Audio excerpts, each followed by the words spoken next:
What's the deal, YouTube, man? What's good with y'all, man? What it is, what it ain't, what it is, what it ain't, man. So back with another video for y'all today, man.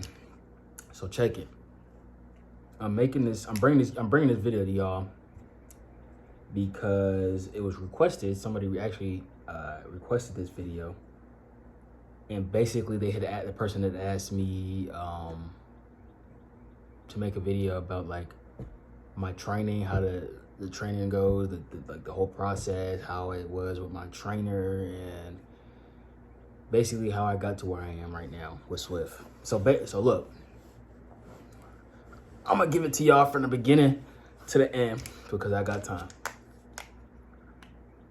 Give me 1 second.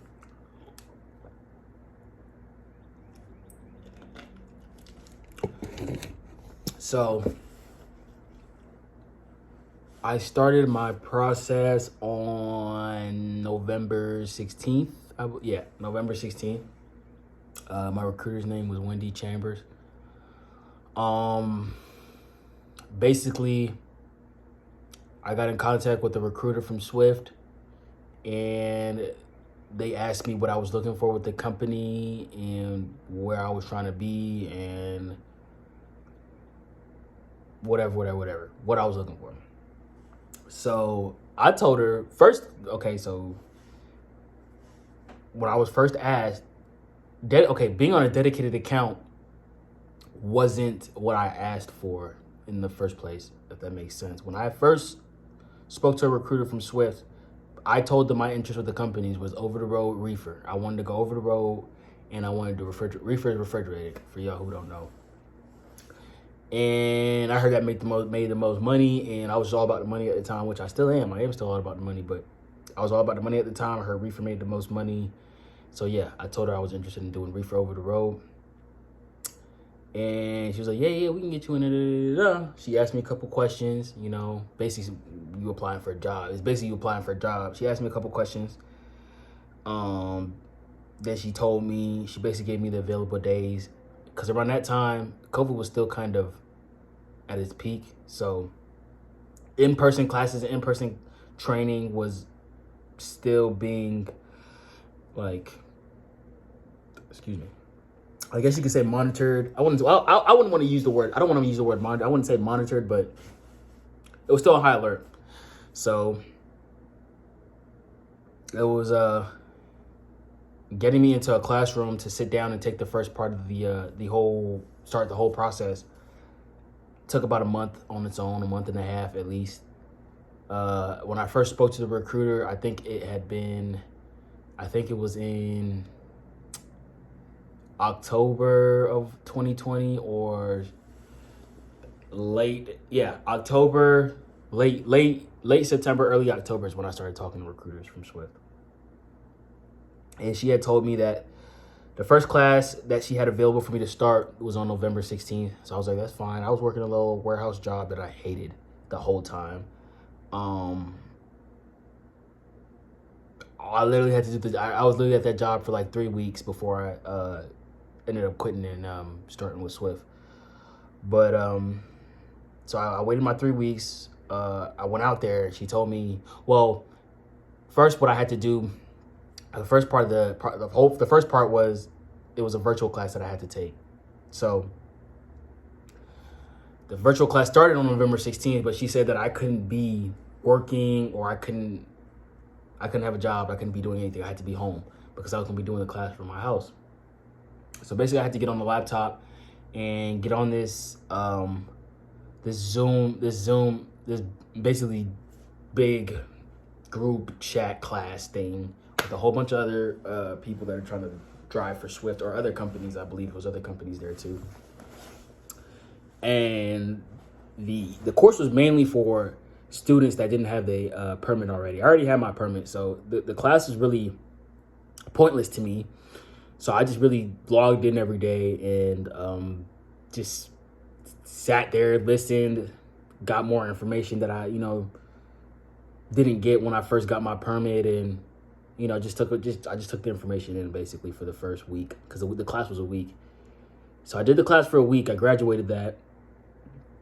Then the following week, yeah, the following week, they sent me out to the Swift Academy in Waco, Georgia. I was out there for about,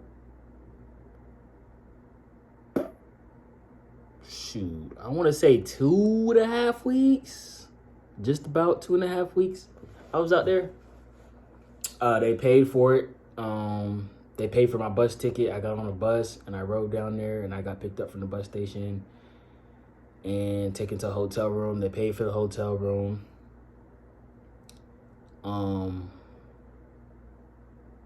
Actually, did I? I don't think I. No, my girlfriend. Excuse me, y'all. My girlfriend drove me down to the academy because it was an option for if you wanted to get on the bus, or if you were close enough, you could drive down there yourself. So I had my girlfriend drive me down there, and I was down there for about 2.5 weeks, going to class every day. The first day of the class, but they did pay for the hotel. Hotel was paid for. The class, the whole thing is paid for. Swift Academy, the whole thing is paid for by Swift, as long as you stay with them for at least a year. Because during that year, they're going to be deducting their money back from your paychecks, and you're going to be paying them back. So that's the only thing they ask for to become eligible for the class, is that you promise to stay with them, that you promise that you're going to stay with them for a year to pay their money back. So I went through the first day at the academy. We was in a classroom. My instructor's name was Miss Candace. Interesting individual. She was cool. I liked her a lot. She looked out for me. She made sure everybody had the information they needed to move on to the next part of the class. Excuse me. So I think the first part of the class was like 4 days. Like when I got to the academy, everybody at the academy was just so confused as to why we got sent over there. It was just a whole bunch of confusion. So the first week in the class, the first few days or so, it was getting drug tested. We went up to getting drug tested. That's when they're running your criminal background. You're going to get that back in that same week. And they're going to let you know if they got something back that they don't like. They're going to let you know. They're going to send you home.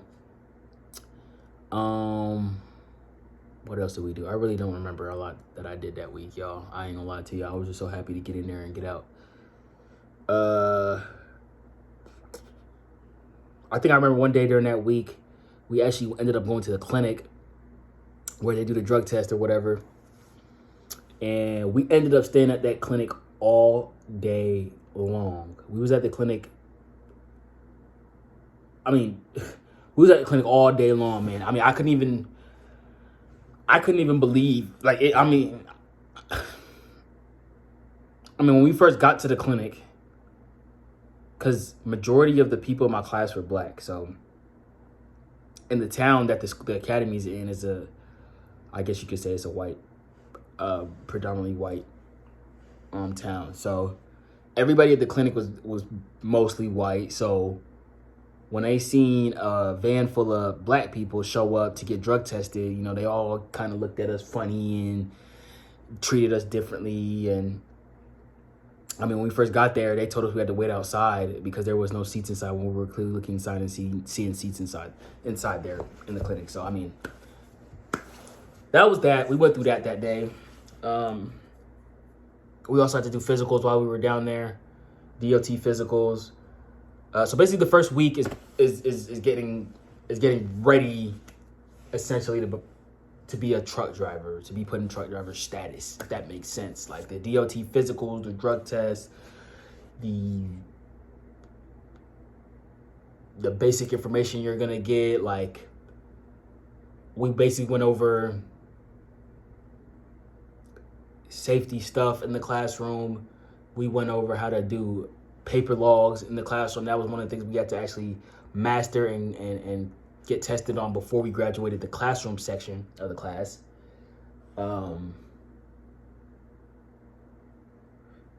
You do have to bring your own lunch. The food isn't paid for. The food isn't included like some companies, but that ain't really a problem for me. So after you, let me see what else we did. Yeah, you have to learn. You have to basically pass that log test, that paper log test, to get promoted to the next class. After you go through all that, after you finish all that, after you get done with Miss Candace's class, then you graduate and you move on. You either get assigned to depend. I live in Georgia, so at Swift Academy in Georgia, it's the driving instructors out that they have out there and on the range are Mr. Dan, Mr. Tim, and there's another guy up there that's over Mr. Dan and Mr. Tim. So I can't remember his name, but and then there's him. So yeah, Mr. D's, I think Jim D's or something like that. Mr. D's. So there's Mr. D's, there's Mr. Dan, and then there's Mr. Tim. Those are the three instructors they have out there out on the range for the driving aspect of Swift Academy. After you finish with Miss Candace's class, she'll promote you, whatever. Then you'll get sent outside. You'll get assigned to either Mr. Tim, Mr. Dan, or Mr. D's. Once you get assigned to them, they'll give you their little introduction to the class, whatever. Welcome to the range, yada yada yada, da. Ask you questions, da. The first thing you're gonna do after you get done talking, after y'all get done getting to know each other, after y'all get done doing everything, the first thing that y'all gonna do is go over to one of those trucks and start learning that pre-trip. You're gonna learn Form A, Form B, Form C, and Form D. The first thing what they're gonna do is they're gonna take you over there. They're gonna walk you through all the forms. They're gonna have you write down everything that they're talking about, everything that they're saying, literally word for word. You're gonna write down in a notebook or on a pen pad or whatever you brought with you, and they're gonna tell you to study that. And the reason you're studying that is because the day that you are ready to test for your CDL, you're gonna get tested on either Form A, Form B, Form C, or Form D. And you don't know which one you're gonna get. You're gonna get one of those plus coupling and uncouple. I think plus coupling and the in-cab inspection. Yeah, so you'll get either Form A, B, C, or D. You'll get either one of those, but you'll never know which one you'll get. Plus coupling and the in-cab inspection. And for some of you guys who don't know, Form A, B, C, and D. Form A is just the engine compartment, basically, of the truck. The engine compartment, the front steer tire, that section of the truck. Form B is from the door all the way to the back of the cab.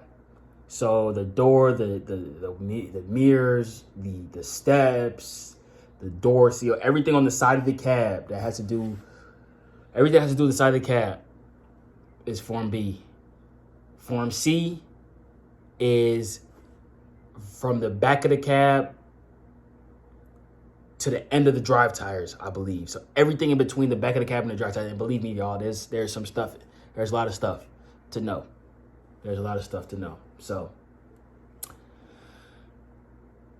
then there's Form D. Form D is the trailer, which to me, the trailer was, I got Form D. Form D was the easiest one for me. So I got Form D plus coupling and in-cab inspection. In-cab inspection is easy. Coupling it gave me a hard time at first. I ain't gonna lie to y'all. When I first started, because it's all everything Form A, B, C, and D. It's all memorization. You have to go back to your hotel room that day or every day after class and study them notes. Study those notes. Because I promise you, you gonna wish you don't need to study them notes. Just believe me when I tell y'all, study those notes.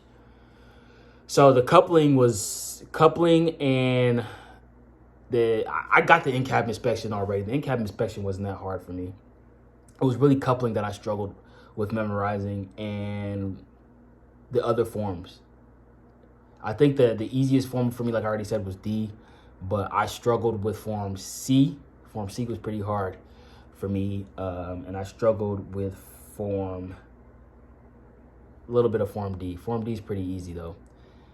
But regardless of what form you get, you're always gonna get coupling and in-cab inspection as part of the test. Always. So you'll either get A, B, C, or D plus coupling and in-cab. Excuse me. So just remember that. So after they do all that, after the instructors see that, you know, you guys are his class, because it's gonna be you and maybe three, or I say because since it was COVID, since COVID was at its highest peak, I guess you could say, the classes were pretty small. I think they said that the classes could get as big as 20 to 25 people at a time. In my class, I only had like 5 people, so that was pretty cool. I didn't have to deal with that many people. But once your instructor feels like you guys are ready to move on, that's when they'll introduce the driving aspect of Swift Academy, where they'll start teaching you all the maneuvers that you're gonna have to know to pass the exam, or they'll have to teach you the I think it's just maneuvers, bro. Yeah, I think it's just maneuvers that you're gonna need to know to pass the exam. So I mean, I know how to whip that shit. So I mean, the maneuvers wasn't really, when I first started, everybody, when they first get in there, you gonna feel like the truck is humongous. You gonna feel like you can't drive it, but I promise you, you can. I thought the same thing, but I figured it out, and you know, here I am. So maneuvers really didn't give me a hard time. I got all my maneuvers done right the first time on the exam. But yeah, after they teach you the pre-trip, and then they teach you all the maneuvers that you have to know, then from whenever y'all get done learning all that stuff to whenever your test day is, that's all you're going to be doing every day you come to class. Pre-trip, get in the truck, in-cab inspection, practice your maneuvers all day. That's it until it's time for you to test out. So they came for us to test out. Our day to test out was our class's day to test out was December 7th, I believe, that Monday. I think I went first. Was I first or was I second? I don't remember what I was. I was either first or second. And long story short, y'all, I passed my test the first time. A lot of things that they tell you to keep in mind, or that they tell you about, is the instructor that whoever the individual is that's giving your exam tends to make people nervous. They just say don't let him make you nervous. Act like you're the one teaching him. Excuse me, a whole bunch of other stuff, man. But that kind of stuff really doesn't bother me. That kind of stuff doesn't really faze me. But I was nervous. Because I was nervous because I think everybody before me, because there was two people in a class that came before us that were testing out that same week as well. And keep in mind, they've been at Swift Academy before my class had even showed up. And they were still out there struggling and failing on the first part of the exam. So it kind of made me nervous. I ain't gonna lie to y'all. My girlfriend was in my corner the whole time. She basically made it easy for me, man. I don't really know how else to explain it, but she made it easy for me, man. She took the pressure off of me a lot. And I went out there and I did my thing and I passed. I passed the first time. The exam, it consists of the maneuvers. The pre-trip is what you're gonna do first. That's when you're gonna get either form A, B, C, or D plus coupling and in-cab. After you do that, then you're gonna move on to the maneuvers. You're either gonna get 90-degree alley dock, side parallel, blind side parallel as the one that you don't know what you're gonna get. And then for the other two maneuvers that you do get, that you know for sure you're gonna get, or you'll know for sure, but you won't know if it's gonna be from the left side or the right side. But you'll get offset left or offset right, and then you'll get another easy one. And then you'll move on to the maneuvers. And after you do all the maneuvers, you have a certain amount of times to hit the cones. You can't hit the cone. You can't encroach over the lines. You can't hit the cones a certain amount of times. If you do all those things a certain amount of times or over a certain amount of time, your test is over. You failed. And then I think if you fail, you get to come back, I think the next day and try again on that session that you failed. So say you go through and you pass pre-trip and you pass maneuvers, and then you get on the road and you hit a curb and you fell on the road. Your next time you test, all you're going to do is go back out on the road and do that again. And so on and so forth. If you fail, if you ain't even get to the road, you fail, you pass your pre-trip and you get to the maneuvers and you fail you fuck up one of the maneuvers, the next time you get out there for the exam, you're going to go straight to the maneuvers. You're not even going to go back to the pre-trip, and so on and so forth. So I got out there, passed my test the first time. I took a lot of pressure off of myself. I mean, I was very proud of myself, man. I was very proud of myself. It was very good. It was a very, very, very, very good time for me. Very good feeling. After I passed, immediately I went in. I spoke to the course leader, supervisor, whoever the lady is that's over the teacher in the classroom. That's over Miss Candace. Miss Candace, like I said before, is a teacher that teaches y'all in the classroom portion of Swift Academy. She's over. I think she's over the whole academy. She's over all of Swift Academy. And basically, you go talk to her. You tell her you passed, and blah blah blah blah blah. And then they'll send your information over to the Swift headquarters in Arizona for it to get processed and put in the system, and you'll get it back within 30 minutes or an hour or so. So you just have to wait around there until they tell you, your information has been accepted. You're officially employed by Swift, and blah blah blah blah blah. Whatever. Mine took about 30 to 45 minutes for my stuff to come back before they told me I was good and I was in the system and I've been hired and all that jazz. After I got hired, they sent me back to my hotel room. After my stuff went through the system, they sent me back to my hotel room. They told me I could go home. They bought me a bus ticket the same day, and they sent me home. My girlfriend ended up picking me up from the bus. Oh, actually, my friend actually ended up picking me up from the bus station. But after you pass the academy, after you get done with the academy, they give you like a week or two just to gather your thoughts and to take a break and relax and whatever. You basically tell them when you're ready to get out there with your mentor. So I got done, got done with my little break or whatever. And it's time for me to get out there with my mentor. I spoke to a lady. I don't remember what the lady's name was, but it was a lady. I think she was at the Swift headquarters. She asked me, I don't know what made me want to change. I don't know where the thought came from that I wanted to change, but something just told me to ask her if you could be on a dedicated account. And it was a lady I was speaking to. She was the one that was asking me what I was interested in. So I was like, oh yeah, I was seeing if I could get on so I just brought it up. I was like, oh, can I get on a dedicated account and blah, blah, blah. So, oh, sure, what kind of dedicated account you trying to get on? And I'm like, sure, what do y'all have available? She said, well, we have a Costco dedicated, we have a Dick's Sporting Goods dedicated, and we have a Georgia Pacific dedicated. As y'all may know, the Georgia Pacific dedicated was the account that I was on when I first started driving. I'm not on that account anymore. The Costco dedicated account was the account that I was on with my mentor. And the Dick's Sporting Goods account is the account that I'm on now. So it's crazy how the world works. I got to experience all of them in a sense. So I basically told her, I think I picked Costco. So she's like, okay, we're going to find a Costco dedicated mentor for you. So a couple days went by. She called me back. Apparently the mentor that they had found for me wasn't ready to receive another student. So they ended up assigning me to another mentor. And his name was Jay. And he also has a YouTube channel, y'all. His YouTube channel is, I think it's either Always Trucking Jay or Trucking with, I can't remember. I think it's Always Trucking Jay. But I was on he put me on his YouTube channel a lot. Some of y'all may already know that because I shared his video on my Snapchat. And for y'all who got me on Snapchat, y'all seen it. So Jay was my mentor. Jay was a pretty cool dude, man. For the most part. Sorry, y'all. Jay was a pretty cool dude, man, for the most part.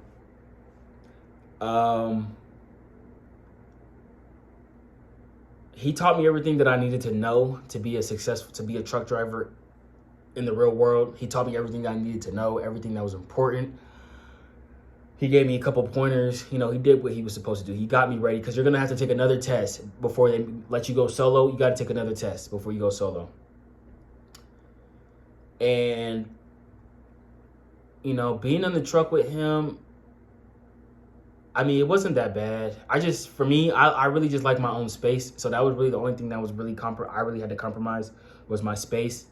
But regardless, I mean, we got along well. You know, we shared a lot of the same.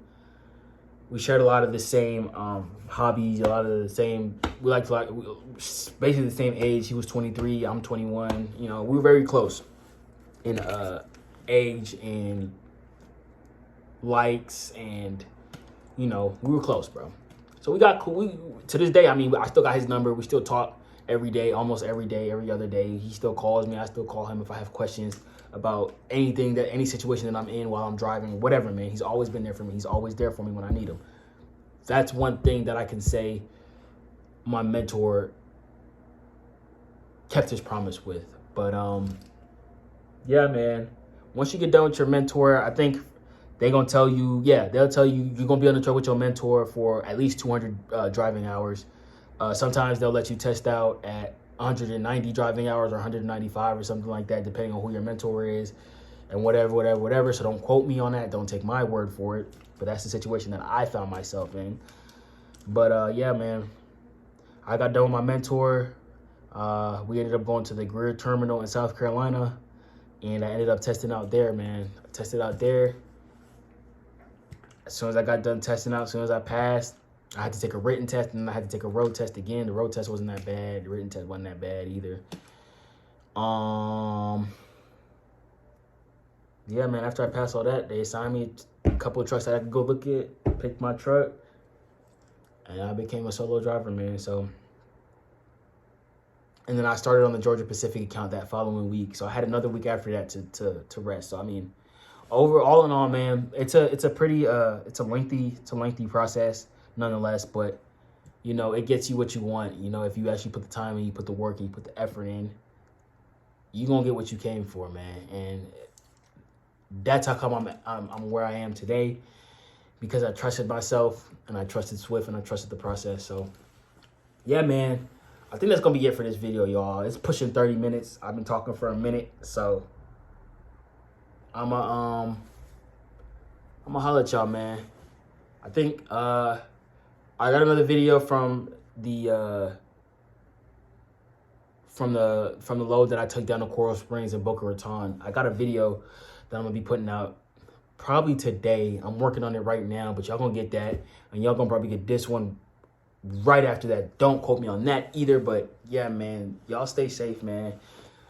COVID is it's getting better out there as far as COVID goes, but y'all stay safe, man. Protect yourselves at all times while y'all out there. Hand sanitizer, mask, whatever y'all like to do, whatever y'all do. And yeah, man, I think I'm gonna end this one here though. So peace.